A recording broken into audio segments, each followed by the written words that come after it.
Hello everyone, hope you all are doing good. So today we are going to discuss our next topic, that is concept and importance of measurement and evaluation. Actual में ये हमारा next subject है जो हमें third same का है और BEd में भी ये टॉपिक है असेसमेंट का। ठीक है जी, जिसमें हम समेटिव इवेल्युएशन पढ़ते हैं, फॉर्मेटिव पढ़ते हैं। तो वैसे ही ये यूनिट 1 है एमएड थर्ड सेम की, इसकी भी मैं अलग से प्लेलिस्ट बना दूंगी, उसमें आपको सारे टॉपिक्स मिल जाएंगे। ठीक है, ये एक प्रॉपर सब्जेक्ट है मेजरमेंट एंड इवेल्युएशन।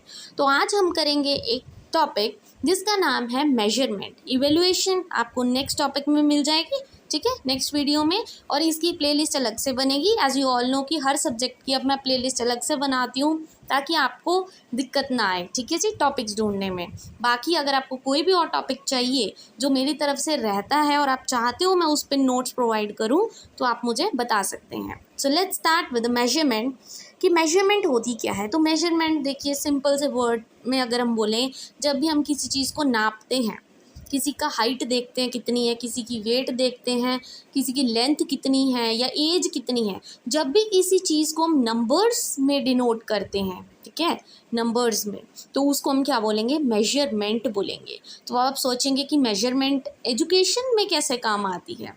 तो देखिए, मेजरमेंट एजुकेशन आपकी क्या है, स्टडी करते हो आप किसी चीज़ की, तो उसमें आपको नंबर्स की ज़रूरत तो पड़ती ही पड़ती है। तो ये मेजरमेंट का भी एक कॉन्सेप्ट है, आगे आगे हम पढ़ेंगे। बहुत इजी टॉपिक है ये, आपको इजीली समझ आ जाएगा, बस ध्यान से सुनिएगा। इट इज़ एन एक्ट और process of giving numerical value to anything.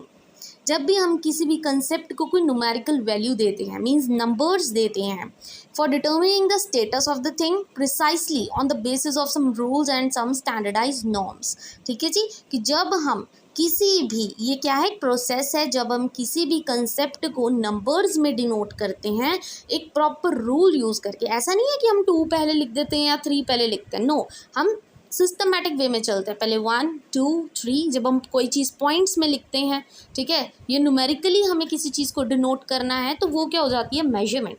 Measurement जैसे हाइट मेजर करना, weight, length, age, area, volume, temperature, कोई भी चीज़ हो। ठीक है जी, तो अब हम कुछ राइटर्स की राइटिंग्स देख लेते हैं कि उन्होंने क्या बोला मेजरमेंट को लेकर। तो गिलफोर्ड के क्या व्यूज़ थे।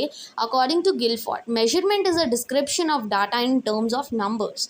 गिलफोर्ड ने बोला कि जब हम किसी भी डाटा को डिस्क्राइब करते हैं नंबर्स में, उसको हम मेजरमेंट बोलते हैं। ठीक है जी। Then according to Norman E Gronlund, तो उन्होंने क्या बोला कि measurement results are same scores या न्यूमेरिकल वैल्यू हो जाती है and quantitative description of the pupils.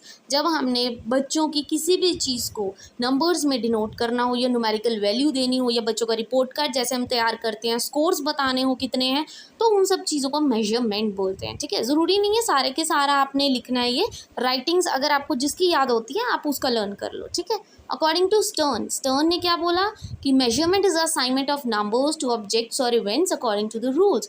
कि रूल्स के अकॉर्डिंग कोई भी ऑब्जेक्ट है या कोई भी इवेंट है, उसको आपने न्यूमेरिकली डिस्क्राइब करना है, तो हम क्या यूज़ करते हैं, नंबर्स यूज़ करते हैं, तो उसको हम मेजरमेंट बोलेंगे। ठीक है जी। देन मेजरमेंट इज, तो अब मेजरमेंट होती क्या है। आई होप ऊपर से आपको समझ आ गया सारा कि मेजरमेंट सिंपल, जब भी हम किसी डाटा को न्यूमेरिकली डिनोट करते हैं, कोई न्यूमेरिकल वैल्यू देते हैं, कोई स्कोर्स बताते हैं बच्चों का, ठीक है, तो ये सब चीज़ें क्या आ जाती हैं, मेजरमेंट में आ जाती है। So measurement is applying a standard scale और a measuring device to the object, series of object, events और कंडीशन। ठीक है, किसी डिवाइस को, किसी ऑब्जेक्ट को सीरीज़ में लगाते हैं, जब हम 1 2 3 प्रॉपर सीक्वेंस में लगाते हैं, या कोई इवेंट हो गया उसको ऑर्गेनाइज करने के लिए हम न्यूमेरिकली बताते हैं। कि जैसे हमारे कॉलेज में कोई इवेंट है, स्कूल में कोई इवेंट है, हम बोलते हैं ना कि सबसे पहला ये वाला प्रोग्राम होगा, उसके बाद डांसिंग होगी, उसके बाद सिंगिंग होगी, तो मतलब प्रॉपर सीक्वेंस में लगाना, नंबर्स दे देना कि पहला ये, दूसरा ये, तीसरा ये सब चीज़ें। ठीक है, measurement answers the question of how much. जब हम किसी चीज़ को पूछते हैं कि कितनी मात्रा में, क्वांटिटी बताए किसी चीज़ की, वो हो जाते हैं मेजरमेंट। ठीक है जी, जैसे हाइट, माइल्स ट्रेवल्ड, कि कितना दूर तक चले, आप बोलोगे 50 किलोमीटर, 60 किलोमीटर, ये सब चीज़ें। शॉपकीपर के पास जाते हो, आपने वीट खरीदना है, शुगर लेनी है, फ्रूट्स लेने हैं, वेजिटेबल्स लेने हैं, हर एक चीज़ को आप नंबर्स में डिनोट करते हो। क्वांटिटी बताते हो आपको कितनी चाहिए, 60 ग्राम 20 ग्राम जो भी है वो चीज़ें आप क्या बोलते हो, मेजरमेंट। ठीक है, I hope this is clear. बहुत सिंपल टॉपिक है ये। Now finally it's the object, number और even symbols according to certain rules. कुछ रूल्स के अकॉर्डिंग सिंबल्स की तरह भी मतलब इन न्यूमरल्स को यूज़ किया जाता है। Measurement is quantitative and external. तो मेजरमेंट क्या है, क्वांटिटी डिस्क्राइब करती है और एक्सटर्नल होती है।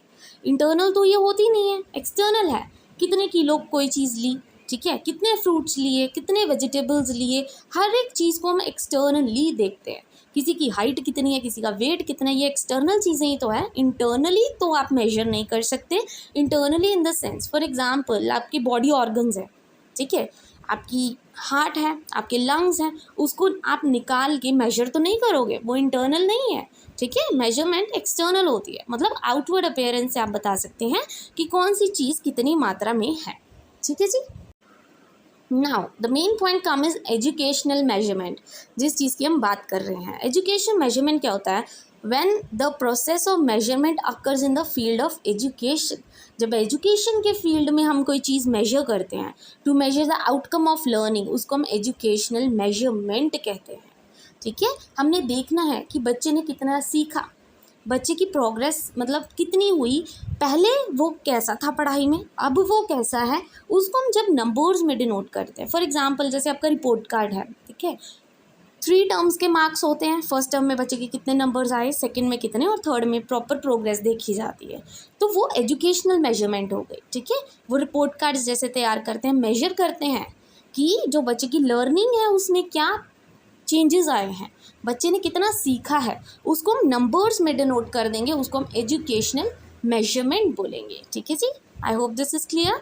देन कम्स द फैक्टर्स और कंपोनेंट्स ऑफ मेजरमेंट। कौन से फैक्टर्स होते हैं मेजरमेंट के, सबसे पहला ऑब्जेक्ट, पर्सन और activity, any of which characteristics is to be measured. कोई ऑब्जेक्ट को, पर्सन को या एक्टिविटी को जिसको आपने मेजर करना है, सबसे पहला फैक्टर है।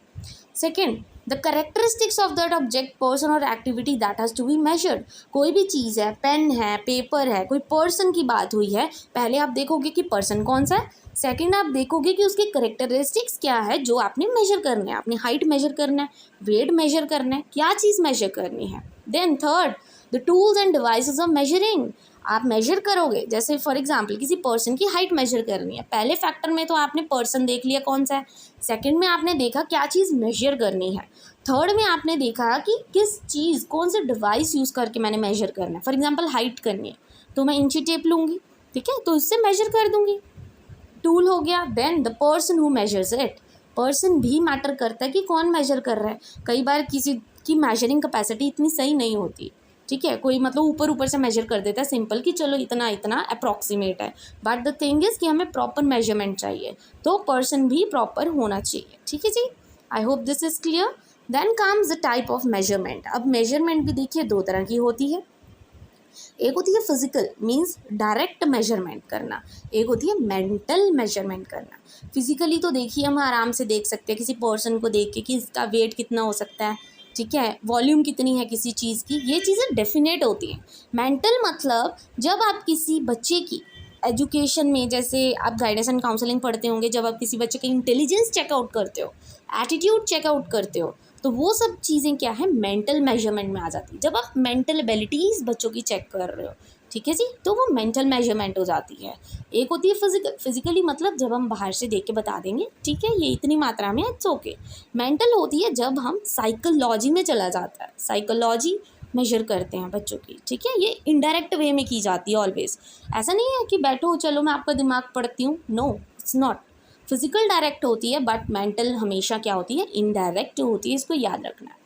Next, now physical measurement is a measurement that exists in physical and material world concerned with dimension जैसे size, weight, volume, it is definite and absolute, जैसे कि मैंने अभी आपको explain किया। ठीक है जी, तो मेंटल कौन सी होती है, it involves the qualification of mental processes. जब आप मेंटल प्रोसेसेस मेजर करते हो and are not directly observable, directly नहीं होता, आप किसी की मेंटल एबिलिटी या किसी स्किल्स को डायरेक्टली तो नहीं देख पाओगे, ठीक है, जब तक वो बच्चा उस चीज़ को परफॉर्म नहीं करेगा, इनडायरेक्ट वेज में आप नहीं देखोगे, डिफरेंट वेज में नहीं देखोगे, तब तक आपको समझ नहीं आएगा being a teacher. Psychological measurement is always indirect, क्योंकि देखो किसी की साइकोलॉजी चेक करनी है, किसी का एटीट्यूड चेक करना है, किसी की हैबिट्स चेक करनी है, किसी का इंटरेस्ट चेक करना है। अब पहली बार में देख के तो आप बताओगे नहीं कि अगर बच्चे के किसी का एडमिशन हुआ, आप एक टीचर हो तो वो एंटर करते ही आप शक्ल देख के थोड़ा बता दोगे, नहीं बता पाओगे। आप उसकी हाइट बता सकते हो, साइज़ बता सकते हो, वेट बता सकते हो, बट उसकी मेंटल एबिलिटी नहीं बता सकते जब तक आप उसको चेकआउट नहीं करते, ठीक है। For example, intelligence, attitude, creativity, study habits and interest. ठीक है जी, I hope this is clear. Then come need of measurement. अब measurement की ज़रूरत क्या है, measurement क्यों करते हैं? For the diagnosis, measurement करोगे पता लगेगा बच्चे कहाँ पे लैग बिहाइंड कर रहे हैं, कहाँ पे बच्चे को हेल्प की ज़रूरत है, तो आप उस चीज़ में ज़्यादा मेहनत करोगे, ठीक है। फॉर द प्रिडिक्शन, जब हम कोई चीज़ को प्रिडिक्ट करना हो कि हाँ ये इतनी है, इतनी मात्रा में है, अब हमें इसको ज़्यादा क्वांटिटी में चाहिए। वोकेशनल सिलेक्शन, कोई भी वोकेशनल मतलब बच्चे की एटीट्यूड आप चेक करोगे, बच्चे का एप्टीट्यूड, आपको पता लगेगा बच्चे का इंटेलिजेंस लेवल क्या है, तो आप बता सकते हो कि वो बच्चा फ्यूचर में कौन सा करियर चूज़ कर सके। तो ये सब चीज़ें भी बहुत हेल्प करती हैं, ठीक है। फॉर रिसर्च में तो देखिए मेजरमेंट की ज़रूरत होती ही होती है, क्योंकि आपने देखिए लॉग टेबल्स बनाने होते हैं, स्केल्स, मीन, मीडियन, ये सब क्या है न्यूमेरिकल वैल्यूज़ में आ जाती है। फॉर द कंपैरिजन, दो चीज़ों को कंपेयर करना है तो उसके लिए भी देखिए मेजरमेंट ज़रूरी है। क्लासीफाई करना है किसी भी चीज़ को डिफरेंट पार्ट्स में, तो उसके लिए भी मेजरमेंट ज़रूरी है। एडमिशन्स के लिए तो देखो मेजरमेंट ज़रूरी है ही है, ठीक है जी। बच्चे की इंटेलिजेंस, बच्चे का एटीट्यूड, बच्चे का इंटरेस्ट, ठीक है, उसकी स्कोर बोर्ड्स मेन चीज़ जो है मेजरमेंट, ठीक है। तो scopes last point that includes, मतलब कहाँ कहाँ पे मेजरमेंट हो सकती है, ठीक है, वो स्कोप होते हैं। इंक्लूड एजुकेशनल मेजरमेंट, एजुकेशन में जैसे अभी आपको सारा एक्सप्लेन किया, बाय द डायरेक्ट मैथड और बाय द इनडायरेक्ट मैथड्स, ठीक है।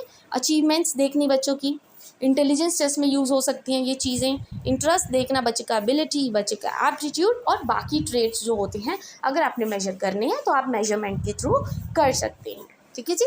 तो ये था टॉपिक हमारा मेजरमेंट का, और ये प्लेलिस्ट मैं आपके लिए तैयार कर दूंगी। इसके आगे मतलब आपको प्लेलिस्ट में सारे टॉपिक्स मिल जाएंगे जो इस सब्जेक्ट से रिलेटेड है, ठीक है जी। And I hope today's video is useful for you. Thank you very much, and please don't forget to like and subscribe my channel, and please share the videos as much as you can.